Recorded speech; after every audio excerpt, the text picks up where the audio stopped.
Enfoques Actualidad.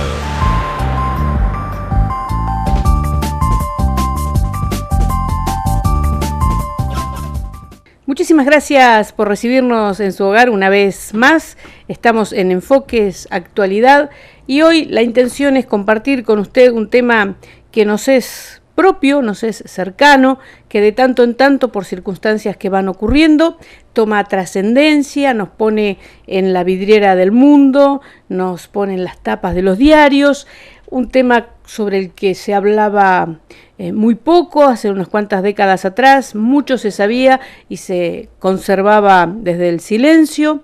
Luego los tiempos cambiaron, la información y las redes de información internacionales nos dieron otros elementos, pudimos hacer otros análisis y otros puntos de vista fueron manifiestos. ¿A qué me estoy refiriendo? Concretamente a esta circunstancia que hace que se denomine a nuestra región como la Suiza argentina, y en particular me estoy refiriendo a la historia de los alemanes que vinieron a Bariloche después de la Segunda Guerra Mundial, muchos de ellos calificados como nazis, otros efectivamente integrantes o exintegrantes de las fuerzas de Hitler, de esta Alemania nazi que pierde la guerra y que, bueno, sus sus jerarcas van por el mundo o vienen, como dicen algunos historiadores, especialmente al sur de Chile y al sur de Argentina. Pero para hablar sobre este tema de los nazis, de Hitler en Argentina, Hitler en la zona de la Patagonia, en Bariloche en particular, y sobre el tema Erich Priebke, que ha fallecido hace muy pocos días, en Italia, hemos invitado a quien más sabe, quien más ha investigado, quien más conoce el tema, quien lo ha tomado como una, casi como una vocación, esto de entender y saber qué pasó y qué pasa en nuestra ciudad en relación con el tema alemanes en general y nazis en particular. Muy bienvenido, Abel Basti. Gracias. Muchas gracias por acompañarnos hoy. Creo haberme explayado un poquito en la apertura tratando de explicar de qué vamos a hablar, pero claramente sos la persona que más ha estudiado, ha escrito, ha investigado y ha vivido este fenómeno, ¿no? Sí, no sé si la más, pero sí que lo he estudiado en los últimos años, lo he estudiado bastante. ¿Cómo empieza cómo se inicia o cómo se determina que Bariloche sea el destino de los jerarcas nazis o de alemanes en general, y en qué época sucede esto? Bueno, yo creo que el caso Priebke es un punto de inflexión, porque hasta ese momento, digamos, la historia de los alemanes en Bariloche, emigrados después de la Segunda Guerra, era un tema tabú, un tema bastante secreto para el común de la sociedad. A partir que se destapa este caso, que trasciende la información sobre la presencia de Erich Priebke en Bariloche, también a partir de ese revuelo comienza a haber un flujo de información que demuestra que Priebke fue un nazi más que emigró a Argentina y en particular a San Carlos de Bariloche. Así que yo creo que eso marca un antes y un después en la historia de la ciudad respecto a conocer la información relacionada a este tema, ¿no?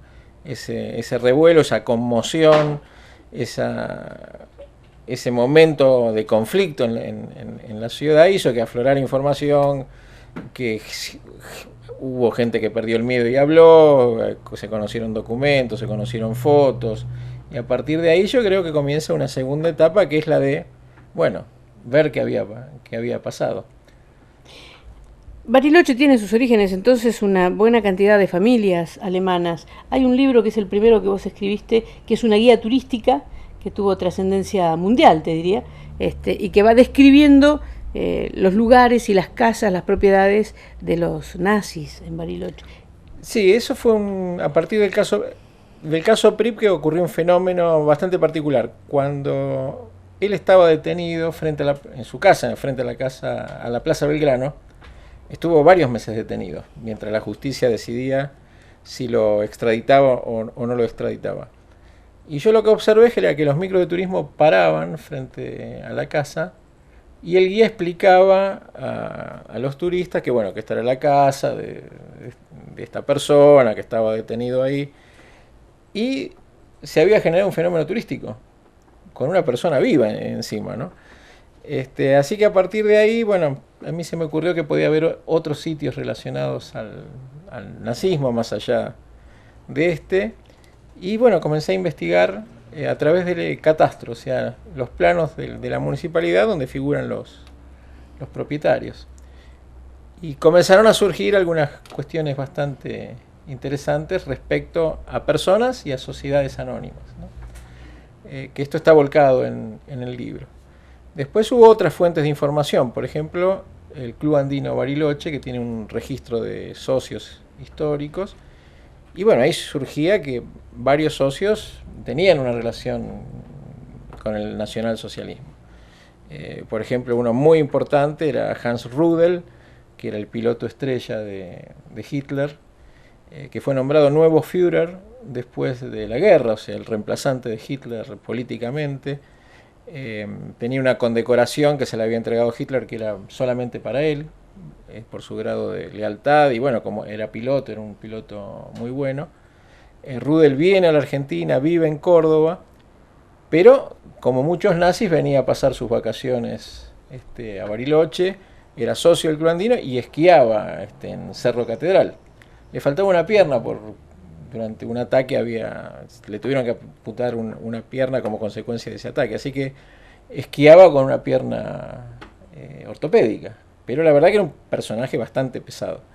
Y claro, cuando uno lo ve en el listado de socios del Club Andino, un personaje que públicamente era nazi, comprende que posiblemente había un grupo en el Club Andino que tenía una cierta tendencia ideológica.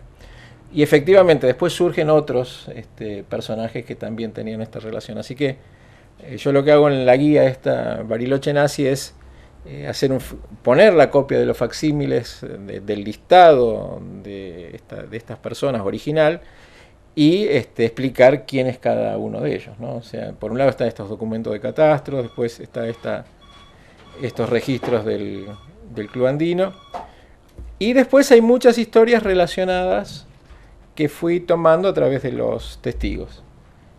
Por ejemplo, bueno, ahora se ha hecho una película, pero el caso Mengele, ¿no? Claro. Hasta la aparición de este libro no había información publicada sobre la posibilidad de que Mengele hubiera vivido en Bariloche. Así que bueno, en este libro se cuenta la historia de Mengele, que era médico, genetista y que ejerció la medicina en San Carlos de Bariloche. ¿Con el mismo nombre? No, él tenía un nombre falso que era Helmut Gregor. Y lo más interesante en este caso es que accedí a la información inicial a través de Francisco Caló, Dios, que era un funcionario municipal que le entregó el registro de conducir a Mengele. En segunda vuelta, porque en la primera vuelta lo reprobó. O sea, Mengele no aprobó. ¿No sabía manejar? Sabía manejar, pero quería el registro profesional. Y para sacar el registro profesional, además del carnet de conducir, necesitas, en esa época, saber los nombres de los hoteles, de los accidentes geográficos, de determinados puntos de la ciudad que Mengele no sabía. Así que a marzo lo reprobaron, acató la resolución de que no podía tener registro, volvió a estudiar un tiempo y después pudo sacar el registro. Así que Caló me contaba que a la semana que le había dado el registro llegaron los diarios de Buenos Aires que lo buscaban a Mengele con las fotos. Y dice, yo le di el registro a Mengele, porque ahí se dio cuenta que era la misma persona, que vivía en el barrio Belgrano, cerca de la plaza, y que ejercía la medicina, siguió ejerciendo. Y se movía mucho, yo después investigué en sus movimientos en la zona de Río Negro, se movía mucho con General Roca, en la zona del Valle, tenía sus amigos en esa zona, ¿no?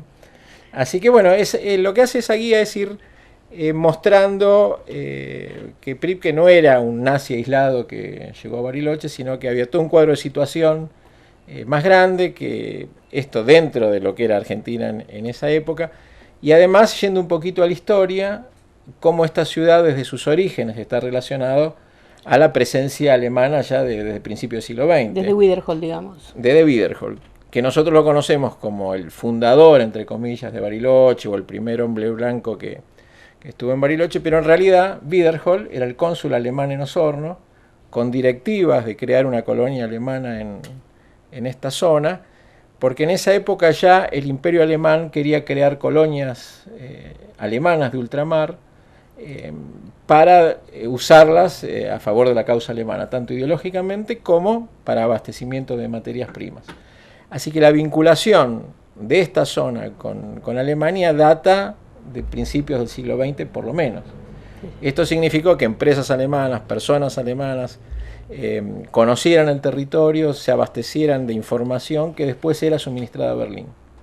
De tal modo que hacia la Primera Guerra Mundial el conocimiento que tenían los alemanes, en particular de la Patagonia, era muy minucioso y superaba al de Buenos Aires. O sea, los barcos alemanes, por ejemplo, había líneas navieras alemanas que recorrían tanto la Patagonia argentina como chilena, ¿no? Estas empresas estaban radicadas en Argentina, pero este conjunto de información era suministrada a Berlín respecto a los accidentes geográficos, los lugares de reaprovisionamiento, las colonias alemanas en tierra que podían hacer de soporte logístico. Y toda esta información fue usada militarmente después cuando estalla la Primera Guerra y la Segunda Guerra. Porque ya en la Primera Guerra ya hubo utilización militar de estos puertos o de estas zonas del litoral. Concretamente hay un enfrentamiento muy grande por las Malvinas entre los alemanes y los ingleses. Los alemanes van a tomar las Malvinas, estaban los ingleses, hay una gran batalla en Malvinas. Y ya en esa época estos puertos y estas zonas de reaprovisionamiento eran usadas por los alemanes, que la conocían perfectamente.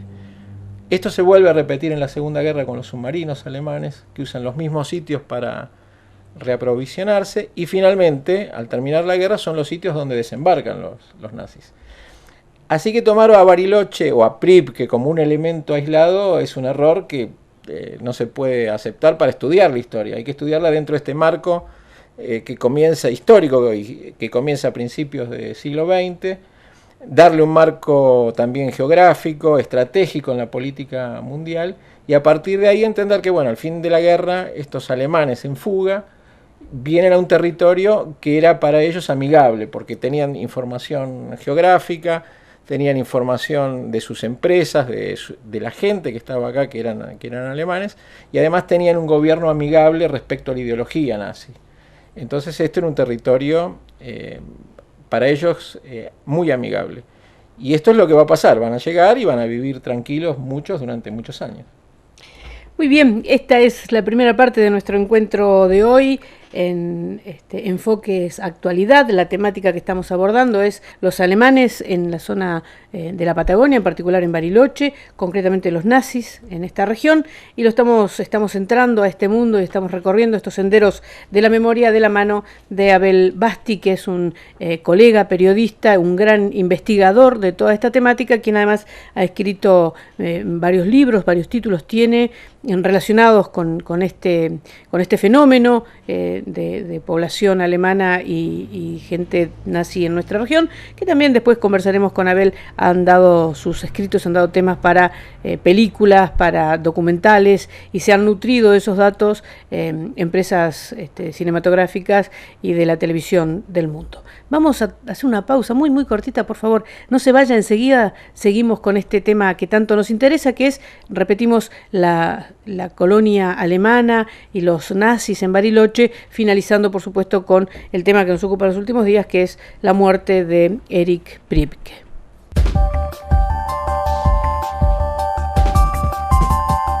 Enfoques Actualidad.